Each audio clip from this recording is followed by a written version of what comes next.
वो वक्त था जब भारत गुलाम था, देश की मिट्टी रो रही थी, किसान शोषित थे और शिक्षा केवल अमीरों की संपत्ति थी।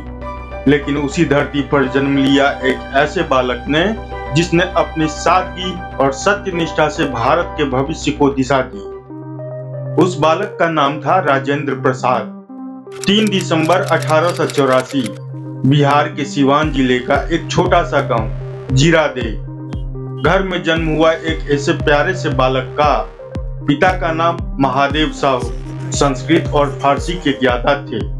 माँ कमलेश्वरी देवी धार्मिक और संस्कारी महिला। माँ के संस्कार और पिता की विद्या ने बालक राजेंद्र को गढ़ दिया एक ऐसा इंसान जो आने वाले समय में भारत की आत्मा बन जाएगा। राजेंद्र बचपन से ही असाधारण प्रतिभा के धनी थे।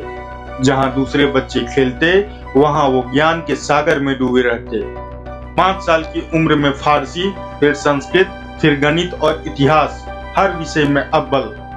1896 में उन्होंने प्रवेश परीक्षा में पूरे बिहार और ओडिशा में पहला स्थान हासिल किया। उनके अध्यापक कहते, यह लड़का एक दिन इतिहास रचेगा। राजेंद्र प्रसाद ने कोलकाता विश्वविद्यालय से एमए में गोल्ड मेडल प्राप्त किया। उन्होंने लॉ की पढ़ाई की और अपने समय के सर्वश्रेष्ठ छात्रों में एक बने। फिर वे वकालत करने लगे। कोलकाता हाई कोर्ट के मशहूर वकील, सजीले कपड़े, सधी हुई भाषा और अद्भुत तर्क शक्ति। लेकिन भीतर का दिल कहता था, यह नहीं, मेरा रास्ता देश सेवा का है। 1917 का साल। चंपारण में किसान अंग्रेजों के अत्याचार को झेल रहे थे। महात्मा गांधी वहां पहुंचे और राजेंद्र प्रसाद उनसे मिलने गए। वह एक मुलाकात नहीं, एक आध्यात्मिक जागरण था। गांधी जी की सादगी ने उन्हें झकझोर दिया। उन्होंने वकालत की ऊंची कुर्सी छोड़ दी और पहन लिया खादी का कुर्ता। अब उनका मिशन था देश की सेवा सत्य के रास्ते पर। राजेंद्र प्रसाद ने गांधी जी के साथ मिलकर असहयोग आंदोलन, चंपारण सत्याग्रह, खेरा आंदोलन और नमक सत्याग्रह में भाग लिया।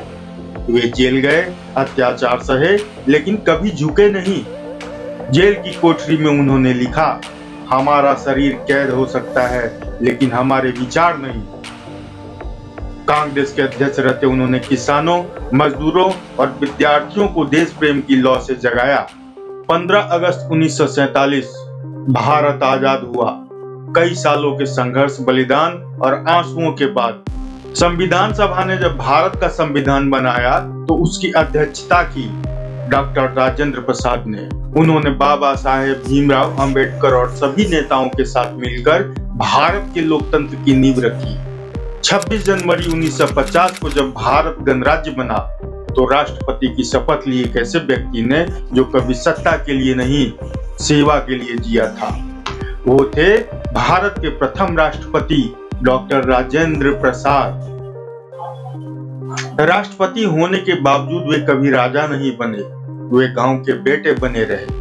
कई बार विदेशी अतिथि राष्ट्रपति भवन की शान शौकत देखकर हैरान हो जाते, पर राजेंद्र प्रसाद मुस्कुराते हुए कहते, भारत की आत्मा महलों में नहीं, गांव की मिट्टी में बसती है।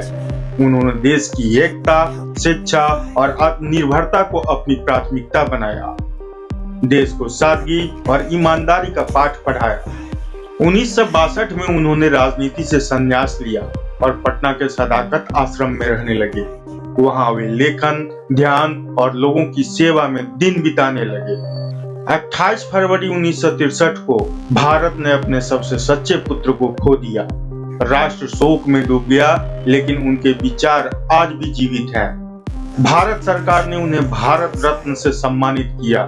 बिहार विश्वविद्यालय का नाम बदलकर रखा गया डॉक्टर राजेंद्र प्रसाद विश्वविद्यालय। उनकी स्मृति में देश भर में स्कूल, सड़कें और संस्थान बने। लेकिन असली श्रद्धांजलि तो है उनके विचारों को जीना। वो सत्ता के लिए नहीं लड़े, वे अपने लोगों के लिए लड़े। उन्होंने इतिहास नहीं लिखा, वे खुद इतिहास बन गए।